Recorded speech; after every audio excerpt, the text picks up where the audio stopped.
Assalamualaikum warahmatullahi wabarakatuh. Perkenalkan, nama saya Sofia Mazid, salah satu mahasiswi dari Program Studi Kesehatan Masyarakat semester 4, kelas 4C. Di sini saya akan memaparkan materi hasil rangkuman 1-8, mata kuliah Islamisasi Ilmu Kesehatan yang diampu oleh dosen Bapak Dr. Haji Ahmad Alim LCMA. Materi yang pertama yaitu masalah keutamaan ilmu. Ilmu harus didahulukan sebelum beramal, dan sebagai seorang muslim ucapannya tidak boleh lepas dari ilmu. Furokat terbesar di masyarakat karena tidak adanya pengetahuan. Ilmu mempunyai dua inti yaitu al-ba'su al-muhaqqaq, berdasarkan ilmu yang akurat dan empiris, serta melibatkan hukum sebab dan akibat. Yang kedua al-khobar as-sidik, yaitu berpikir berdasarkan wahyu agar tidak terjebak. Contohnya perkara gaib. Ilmu yang didapat harus diamalkan. Jika tidak diamalkan, tidak ada manfaatnya atau sia-sia. Dan ilmu yang diamalkan adalah ilmu yang bermanfaat dan menjadi berkah. Materi yang kedua yaitu Islamisasi Ilmu Kesehatan Masyarakat. Islam menggunakan dua istilah yang menunjuk kepada kesehatan, yaitu istilah sihah dan afiyah. Sihah lebih bersifat fisik dan biologis, sedangkan afiyah menerapkan kesehatan yang bersifat mental psikologis. Orang yang kuat dan sehat lebih dicintai Allah. Kesejahteraan seseorang mukmin dilihat dari kesehatan jasmani dan rohaninya. Sistem ibadah dalam Islam itu menyehatkan. Sehat merupakan murni dari karunia Allah, dan jika seseorang sakit itu adalah kehendak Allah, dan Allah senantiasa memerintahkan untuk menjaga kesehatan. Firman Allah dalam surat Al-Baqarah ayat 222. Islam memerintahkan umatnya untuk hidup bersih, karena kebersihan merupakan langkah awal untuk memperoleh kesehatan. Contohnya ada dalam Quran surat Al-Mudaththir yang menjelaskan tentang hidup bersih, yang artinya, dan bersihkanlah pakaianmu dan tinggalkanlah segala macam kotoran. Selanjutnya, hal yang merupakan kontraproduktif itu dicela dalam Islam, karena semua nikmat yang Allah berikan akan dipertanyakan, seperti untuk apa usia muda dipergunakan. Usia secara umum digunakan untuk ibadah. Cara menambah produktivitas yaitu dengan cara bersyukur. Konsep sehat dalam Islam sangat penting, sehingga selalu dituntut untuk menjaga kesehatan dengan sifat syukur dan memperbanyak amal soleh, sehingga produktivitas semakin bertambah dalam melakukan amal soleh. Sehat dalam Islam mengandung nilai keberkahan. Semakin hilang rasa malas, semakin optimis sholat tahajud, memiliki banyak manfaat untuk kesehatan, menjaga kesehatan mental dan fisik, mengurangi penyakit. Melaksanakan aktivitas di pagi hari terdapat keberkahan. Nabi SAW bersabda, seorang mukmin memiliki kehidupannya di dini hari karena ada unsur keberkahan. Tidur setelah subuh dalam Islam merupakan hal yang makruh dan akan mewariskan sifat malas, miskin, sakit. Karena itu kontraproduktif dan membiasakan diri untuk berzikir, olahraga, dan melakukan hal yang bermanfaat di pagi hari. Materi yang ketiga yaitu pilar kesehatan masyarakat dalam perspektif Islam. Yang pertama ada upaya promotif dan preventif. Dalam Islam yaitu pencegahan lebih didahulukan karena lebih efektif daripada pengobatan. Mencegah itu mendatangkan manfaat dan tidak dibenarkan seseorang menjatuhkan dirinya dalam kerusakan. Sebagai umat Islam harus senantiasa menyehatkan masyarakat. Dalam perspektif Islam, kerusakan bukan hanya dari fisik saja, tapi juga metafisik atau mental. Fisik dan metafisik mempunyai keterkaitan yang signifikan. Tidak boleh seseorang melakukan sesuatu yang membahayakan diri sendiri dan orang lain. Yang menjaga kesehatan adalah bentuk ibadah. Dan untuk menguatkan kesehatan masyarakat adalah perlu hidup bersih dan sehat. Dalam Islam bukan hanya bersih tapi juga suci.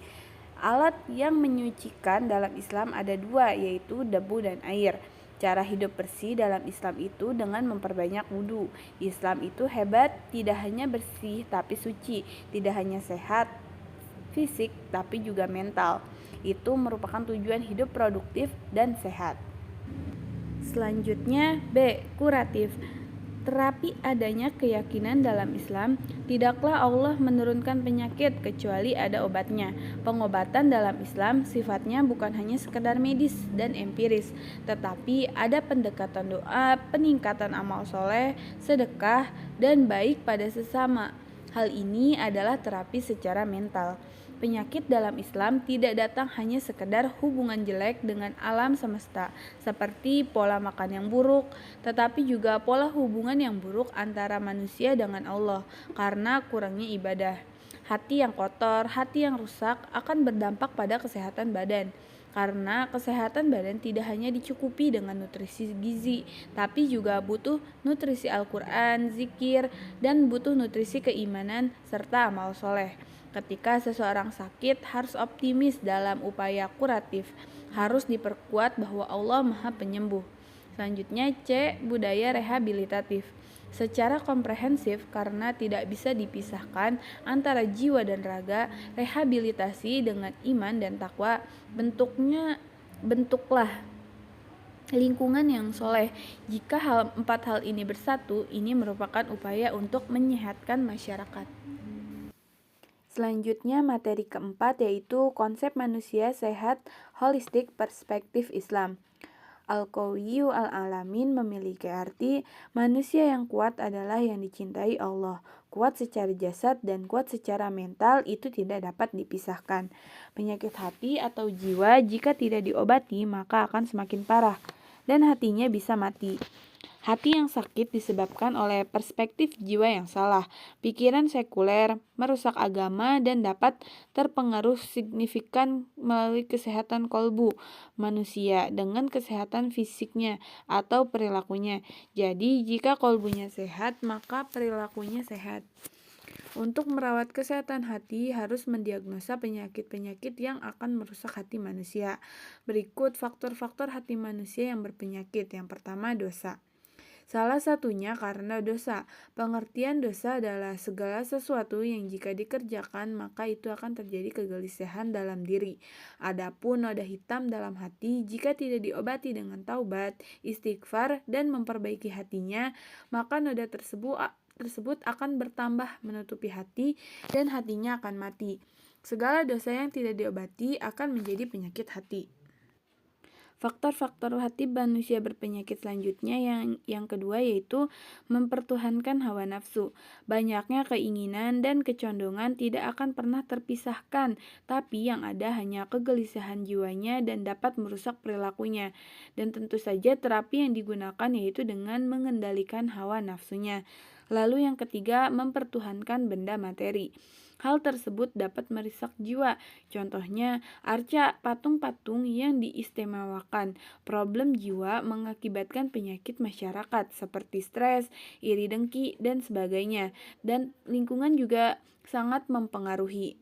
Komponen manusia yaitu ruh, jasad harus dijaga dan harus ekstra lagi penjagaannya. Dari sisi hati, faktor kejiwaan agar hati tetap terjaga. Selanjutnya, kesehatan bersifat fisik tidak akan lama karena manusia secara teori akan mengalami penurunan seiring dengan usia. Yang selanjutnya, kesehatan bersifat permanen, yaitu kesehatan jiwa dan hati. Sehat bukan hanya perilaku fisik, tetapi perilaku mental juga. Selanjutnya, materi yang kelima yaitu kesehatan nutrisi. Kesehatan nutrisi dalam Islam yaitu salah satu faktor penting dalam kehidupan manusia, yaitu untuk menjaga kesehatan dan kesejahteraan tubuh yang merupakan bagian dari masalah nutrisi. Ada beberapa aspek penting yaitu yang pertama, mengkonsumsi makanan dan minuman yang bergizi. Yang kedua, mempertimbangkan halal dan haramnya makanan. Lalu yang ketiga, makanan seimbang, makanlah dengan asupan yang seimbang. Jika semua aspek terpenuhi akan membawa kesehatan secara lahiriah maupun batiniah. Mengkonsumsi secara berlebihan dapat menimbulkan penyakit. Selanjutnya yaitu dalam Al-Quran ditegaskan bahwa jangan makan berlebihan karena Allah tidak suka dan tidak ridho dengan pola berlebihan. Semua sumber makanan dijelaskan dalam Al-Quran secara detail. Permasalahan gizi sudah dipenuhi oleh Allah sejak Bani Israel hingga saat ini, baik yang bersifat hewani maupun nabati, ataupun cara mengkonsumsinya. Dijelaskan dalam Al-Quran secara holistik, mengandung gizi yang sempurna untuk manusia. Selanjutnya, dalam islamisasi ilmu gizi bukan hanya tentang terpenuhinya zat nutrisinya, tapi bagaimana sikap kita dan pola kita mengkonsumsinya, tidak berlebih-lebihan, dan juga bagaimana timbal balik setelah diberikannya nikmat gizi yang luar biasa, yaitu dengan cara bersyukur, dan disitulah nilai islamisasinya. Kemudian, Islam melihat nutrisi yang buruk bukan hanya dari bahannya saja, tapi bagaimana mendapatkannya. Hal-hal yang dimasukkan ke dalam tubuh dengan cara yang tidak halal dapat berakibat fatal dan dapat menjerumuskan ke dalam neraka, di mana tubuh manusia adalah salah satu bahan bakar di neraka. Masuknya hal-hal yang haram ke dalam tubuh dapat berakibat tertolaknya doa-doa. Maka dari itu, Islam melihat kesehatan nutrisi secara komprehensif dan juga cara mengkonsumsinya, halal dan haramnya, dan bagaimana respon kita terhadap nikmat yang Allah berikan, dan juga penggunaannya, yaitu bagaimana kita menggunakan energi tersebut. Materi selanjutnya yaitu kesehatan individu. Kebersihan dalam Islam bukan hanya mencakup kebersihan diri, tetapi juga rohani. Terdapat 5 budaya hidup bersih dalam rangka menjaga kesehatan individu yang diriwayatkan oleh Bukhari dan Muslim. Adapun 5 sunnah fitrah yaitu yang pertama, khitan bagi laki-laki dan perempuan itu merupakan fitrah. Mencukur bulu kemaluan agar bersih dan terbebas dari najis. Lalu yang ketiga, memotong kuku. Yang keempat, mencabut bulu ketiak. Dan yang kelima, mencukur kumis. Seorang muslim tidak dianjurkan untuk berkumis. Hukumnya yaitu makruh. Selanjutnya yaitu Islam sangat perhatian terhadap masalah kesehatan individu dengan menjaga sunan dan fitrah tersebut. Selain 5 hal di atas, manusia juga diharuskan untuk menjaga kebersihan kulit. Dalam penjagaannya, Allah menciptakan sistem yaitu dengan cara menjaga wudhu dan memeliharanya. Selain membersihkan jiwa, wudhu juga dapat membersihkan diri, dan selain bersih dan suci, juga bisa menjauhkan diri dari dosa dan najis. Selanjutnya yaitu dengan menjaga kebersihan pakaian, yang merupakan cara menjaga penampilan dengan pakaian bersih, karena Allah menyukai keindahan. Selanjutnya, menjaga kebersihan rambut, juga memuliakan rambut. Dan yang terakhir, menjaga makanan. Halal haramnya makanan harus diketahui dan diperhatikan. Jika pola hidup bersih dan sehat dijalankan dengan sesuai dengan sistem yang sudah Allah tetapkan, insya Allah kita akan menjadi individu yang sehat. Jika seseorang sehat berarti produktif dan banyak mendatangkan manfaat. Selanjutnya materi yang ketujuh yaitu kesehatan keselamatan kerja dalam perspektif Islam. K3 adalah sebuah upaya agar pekerja tidak mengalami kecelakaan di tempat kerja, baik secara fisik maupun mental, dan gangguan-gangguan kesehatan harus dihilangkan. Jika ditinjau dari perspektif Islam, maka hal maqasidus syariah disesuaikan dengan konsep syariah dalam K3 dan dinilai secara komprehensif, karena dalam konsep syariah bukan hanya melindungi satu faktor, tetapi ada 5 hal yang esensi dan menjadi kepentingan utama dari sudut kesejahteraan manusia. Adapun 5 faktor tersebut yaitu yang pertama, dijaga agama Islamnya, tidak hanya menyelamatkan nyawanya saja tapi juga agamanya, seperti menjaga sholatnya. Yang kedua, dijaga keselamatan nyawanya agar dapat memberikan manfaat untuk perusahaannya. Dan yang ketiga, diselamatkan dari segi akalnya agar terjaga kesehatan mentalnya. Dan yang keempat, dijaga keturunannya. Dan yang terakhir, dijaga keselamatan hartanya.